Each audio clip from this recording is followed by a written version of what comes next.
Hi, I'm Jessie, the founder of Dart Apparel Patterns, and today I'm going to show you guys how to sew pattern number DCG0001 from Dart Apparel. It's the girls' Pinafore dress. I'm also going to give you a few tips and tricks to make your sewing project easier. And as always, please leave a comment if you have any questions along the way, and I'll be happy to answer them as best I can. Okay, so the first thing that you're actually going to want to do is you're going to want to print the pattern to scale. So when you're printing the pattern file, there is a 1 inch by 1 inch square in the file. So after you print the pattern file, if that square is measuring 1 inch by 1 inch, you'll know that you printed the pattern perfectly. Once the pattern has been printed and taped together, go ahead and cut out that pattern in your preferred size, following the color size guide on the printed pattern. So step 2 is cut out the pattern following the cutting layouts on page 5. If you don't have extra fabric, make sure to account for and lay out each piece prior to cutting. I often will buy extra fabric just to make sure that I have enough in case I make a mistake. After you cut out the self fabric of the main body, you're going to next move on to the lining fabric. The lining fabric should probably be a little bit lighter weight than your actual main body fabric, just to make sure that it's not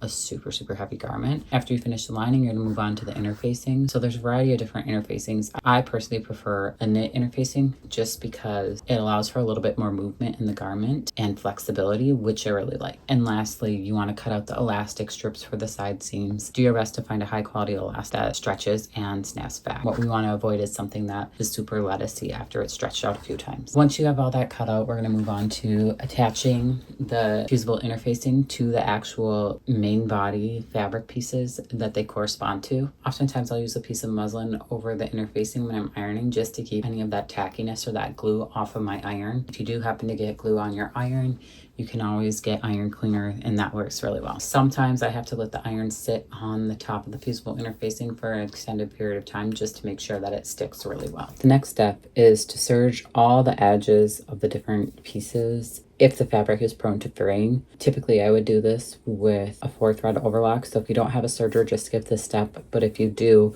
I highly recommend doing this because this kind of makes sure that none of your work goes to waste. Step 5, pull the shoulder straps in half vertically with right sides together and sew down the edge.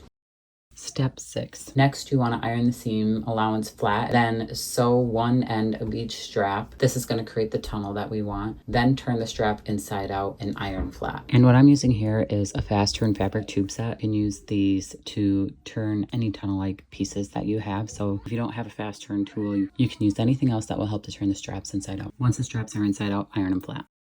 Step 7. So for step 7, you're going to want to line up the middle of the strap with the notches on the center back chest panel. You can pin it if need be, otherwise you can just stay stitch the straps in place along the serged edge. Step 8 is going to be to pin the center back chest lining on top of the straps, right sides together, and then sew around the sides and the top of the panel. This is going to create your center back panel. Step 9.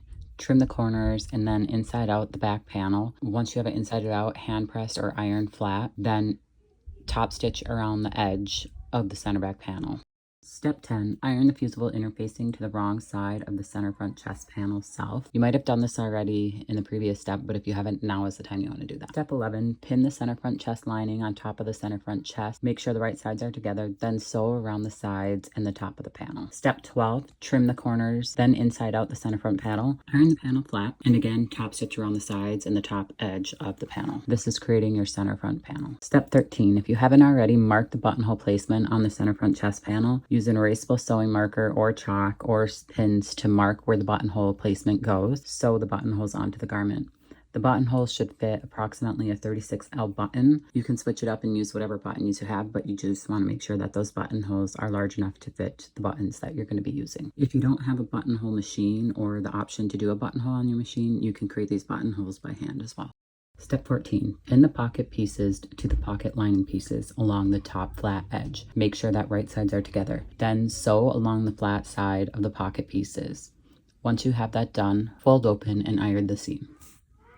Step 15, fold the pocket bag pieces in half at the notch so the wrong sides of fabric are together. Iron flat, then serge around the side and bottom edge of the pockets to hold the lining and the self fabric in place. Step 16, pin the center front skirt piece to the center front skirt lining piece, right sides together. Do the same for the center back skirt piece and the center back skirt lining pieces, then sew together along the bottom of the piece. Step 17, fold open the front and back skirt panels and iron along the seam. Moving forward, the panels will be called the center front skirt and center back skirt panels. Step 18, take the pockets and fold the serge edges back towards the lining fabric and iron flat. If you haven't already, mark the pocket placement on the center front skirt panel. Use an erasable sewing marker or chalk. Pin the pockets in place and then edge stitch the pockets onto the garment. Make sure to reinforce the seams at the opening of the pocket bag. Step 19. Pin the center front skirt piece to the center back skirt piece along the side seams, right sides together. Sew together the panels along the side seams of the pieces. Then iron the seams flat. Step 20. Inside out the entire skirt. Then fold the bottom lining up into the skirt and match the notches on the lining to the self. Iron the bottom edge flat to create your bottom hem. Step 21. Pin the center front waistband to the side waistband to the center back waistband to the side waistband, and then pin the second side waistband to the other side of the center front waistband. You're going to end up creating a fully enclosed panel. Sew the 4 seams together, then iron the seams open. Repeat these steps for the lining waistband pieces as well. This will create the waistband and the waistband lining. Step 22. Sandwich the center front top and the center back top in between the waistband and the waistband lining. Make sure the right side of the waistband lining is touching the right side of the center front and center back top linings. Same goes for the self fabric. Align the center front and center back top of waistband and top panels with the notches. Pin, then sew along the bottom edge. After that's completed, fold down the waistband and the waistband lining, then iron flat.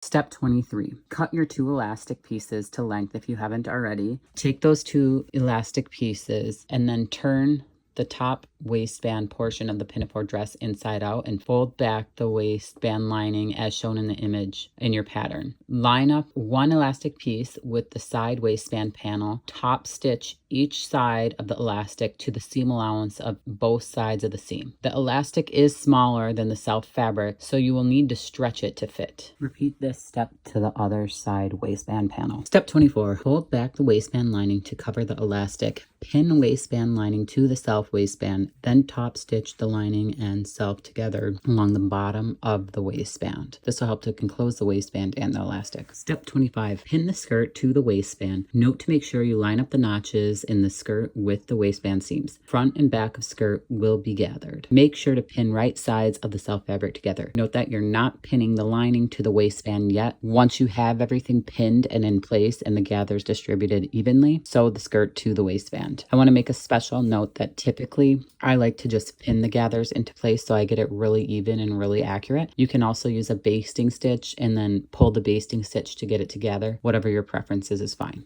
Step 26. Iron the waistband and the skirt seam down towards the bottom hem of the skirt. So you want your seam allowance to point towards the bottom hem, all of it. Next, inside out the dress. Then iron back the top edge of the skirt lining about 1/4 inch. This is the first step in clean finishing the garment, and this is creating your clean finish hem. So you're ironing towards the inside of the garment. After you finish that, pin the folded back edge of the lining to the waistband seam. Once everything's evenly distributed and you did the gathers just like you did on the south side of the fabric of the skirt, edge stitch the lining closed. Step 27. To finish the dress, hand sew on the buttons to each shoulder strap. If you need a tutorial on how to do that, you can YouTube sewing buttons onto garments, and a bunch of different options to pop up. And voila, you finished your amazing pinafore dress. Congratulations, and don't forget to tag me on your preferred social media platforms.